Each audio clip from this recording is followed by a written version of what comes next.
सिरे ले रहे हैं देश के वैज्ञानिक। उग्रवादी सिरे ले रहे हैं उग्रवादी, ये बता रहा हूं उग्रवादी सर, ये जो श्रेय अगर जाता है तो देश के प्रधानमंत्री को जाता है। जी प्लीज, आतंकवादी है, उग्रवादी है। ये बीजेपी सांसद रमेश बिधूड़ी है जो लोकसभा में बीएसपी सांसद दानिश अली को आतंकवादी बोल रहे हैं। हैरानी की बात यह है कि ये पूरा वाकया लोकतंत्र के सबसे पवित्र स्थल देश की संसद में हुआ। अब इसे लेकर विपक्ष पूरी तरह से मोदी सरकार पर हमलावर है।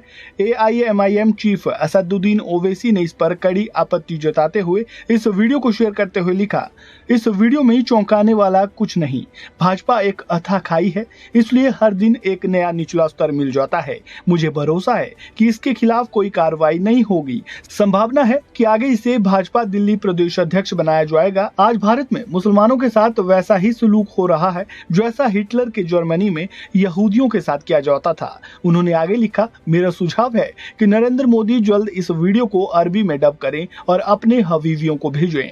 वहीं संजय सिंह, ST हसन, मनोज झा और उमर अब्दुल्ला की भी इस पर प्रतिक्रिया आई है। उन्होंने क्या कुछ कहा, सुनिए। देखिए, मैं तो पहले से कहता आ रहा हूं और हमारी पार्टी ये बात बार बार कहती है कि भारतीय जनता पार्टी लुच्चों, लफंगों और गुंडों की पार्टी है। तो गुंडागर्दी कर रहे हैं लोग। सदन के अंदर जिस प्रकार की भाषा का प्रयोग रमेश बिधूड़ी के द्वारा किया गया, ये तो एक माफिया गुंडे की भाषा है। आप एक सम्मानित सांसद को जो लोकसभा में चुनकर आया है, लाखों जनता ने उसको चुन के भेजा है, आपने उस सांसद को वहां आतंकवादी कह दिया, गाली दे दी, ऐसे शब्द का इस्तेमाल कर दिया जो मैं आपको बोल नहीं सकता। और प्रधानमंत्री के बारे में भी आपत्तिजनक शब्दों का इस्तेमाल किया।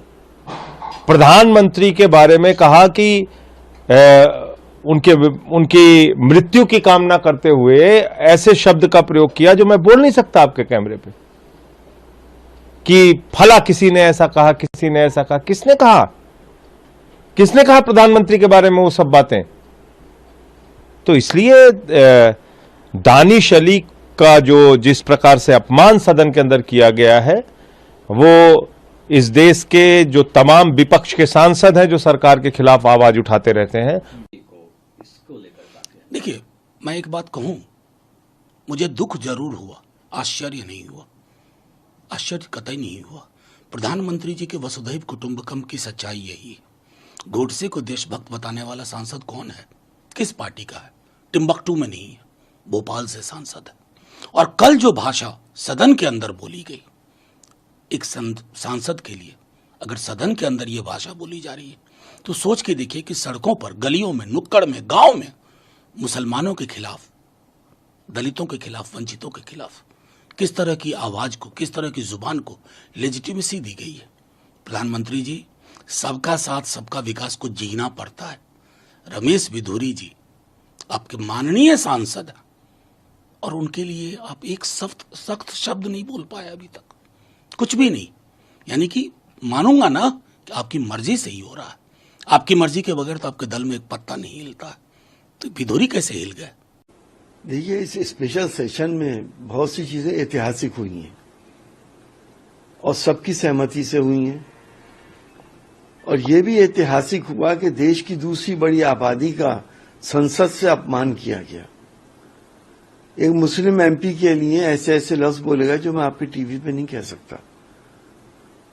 आमतौर से ये भाषा बहुत ही कमजोर लोग, बहुत नीचे स्तर के लोग जनता में आपस में एक दूसरे से करते हैं। लेकिन देश की संसद का एक मान सम्मान है, एक डेकोरम है, वो तो बर्बाद हुआ ही हुआ। उससे ज्यादा अफसोसनाक बात यह है कि अध्यक्ष जी ने अभी तक कोई एक्शन नहीं लिया। छोटी छोटी बातों में लोग सस्पेंड हो जाते हैं, लेकिन अभी तक उनको पार्लियामेंट से सस्पेंड नहीं किया गया। हम देश के मुसलमान ये सब सुनकर बहुत अफसुर्दा हैं। हमें ऐसी उम्मीद नहीं थी कि एक दिन वो भी आएगा इस देश के अंदर जब संविधान के मंदिर के अंदर मुसलमानों को खुलेआम बेइज्जत किया जाएगा। रमेश बिदूरी ने बहुजन समाजवादी पार्टी के नासिर अली को खुले लफ्जों में टेररिस्ट कहा। अब अगर सिर्फ टेररिस्ट ही कहा होता, उसकी तो हमें आदत है।